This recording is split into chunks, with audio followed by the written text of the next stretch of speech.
SK Fairos Bono, Electronics and Communication Engineering Department. She is the Associate Coordinator for ISRO IARS Outreach Program. She is going to discuss with our mentor Satyanathan sir about Outreach Program. So you told in the staffing that number of things, how to collaborate with the schools. What are the other things can have in this outreach program?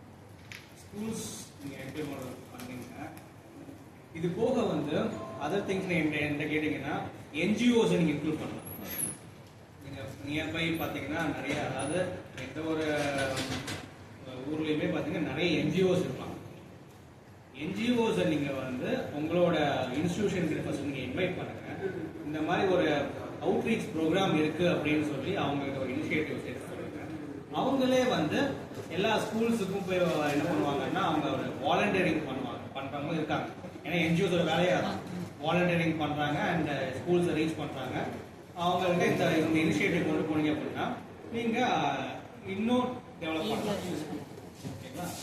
And உங்களுடைய டிபார்ட்மெண்ட்டில் outreach program பேஸில் நீங்கள் work பண்ணுறீங்க அப்படின்னா நீங்கள் உங்களுடைய supporting சிஸ்டம்ஸில் நீங்கள் என்ன பண்ணணும்னா அவுட்ரீச் ப்ரோக்ராம் பண்ணுறதுல ஒவ்வொரு ஃபேக்கல்டிஸ் நீங்கள் ஹெட்டாக இருந்துக்கிட்டீங்க அப்படின்னா உங்கள் அட்லீஸ்ட் ஒரு 3 to 4 ஃபேக்கல்டிஸ் சப்போர்ட் பண்ணுறதா வச்சுக்கோங்க.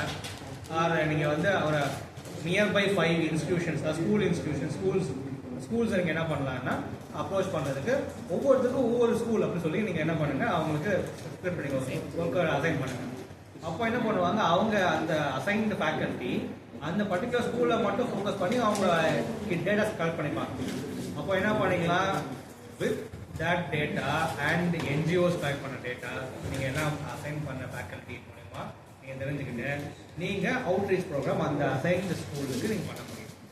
ஸோ ஒரு அவுட்ரீச் ப்ரோக்ராம் நீங்கள் பண்ணணும் அப்படின்னாலே ஃபஸ்ட்டு அவங்கக்கிட்ட என்ன ஃபெசிலிட்டிஸ் இருக்குது, அடல் டிங்கரிங் லேப்ஸ்ன்னு சொன்னாங்க. So Atal tinkering labs one of the இதான். அடல் டிங்கரிங் லேப்ஸ் மாதிரியே அவங்க ஸ்கூல் லெவல்லையே இப்போ பார்த்தீங்கன்னா சென்டர் ஆஃப் எக்ஸலன்ஸ் வச்சுருக்காங்க. டிஃப்ரெண்ட் கைண்ட் ஆஃப் லேப்ஸும் வச்சுருக்காங்க. பார்த்தீங்கன்னா இப்போ உங்களுக்கு தெரியும், நம்மளுடைய ஹையர் எஜுகேஷன் இன்ஸ்டிடியூஷன்ஸில் தான் ஐடியா லேப்ஸ் ஃபேப் லேப்ஸ் எல்லாமே இருக்கும். ஆனால் இப்போ பார்த்தீங்கன்னா கரண்ட் ட்ரெண்டில் ஸ்கூல் லெவல்ஸ்ல எல்லா ஐடியா லேப்ஸ் இருக்குது, ஃபேப் லேப் இருக்குது. ஓகேங்களா? ஃபேப்ரிகேஷன் லேப், ஃபேப் லேப்ஸ் இருக்குது. ஸோ 3D பிரிண்டிங் லேப்ஸ் இருக்குது.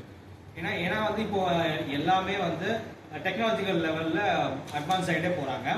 ஸ்கூல்லையுமே private institutions, government institutions and private institutions பார்த்தீங்கன்னா இன்னும் அடுத்தடுத்த இதில் எப்படி அவங்க ஃபோக்கஸ் பண்ணி ஒர்க் பண்ணலாம்னு சொல்லி பார்க்குறாங்க. ஸோ அவங்கெல்லாம் பார்த்தீங்கன்னா இப்போ ஆர்டிஃபிஷியல் இன்டெலிஜென்ஸ், 3D பிரிண்டிங் அப்படின்னு சொல்லி ஒரு டெக்னாலஜியை இன்வால்வ் பண்ணுறது மூலயமா அவங்களும் அவங்களுடைய க்ரோத் பார்ப்பாங்க.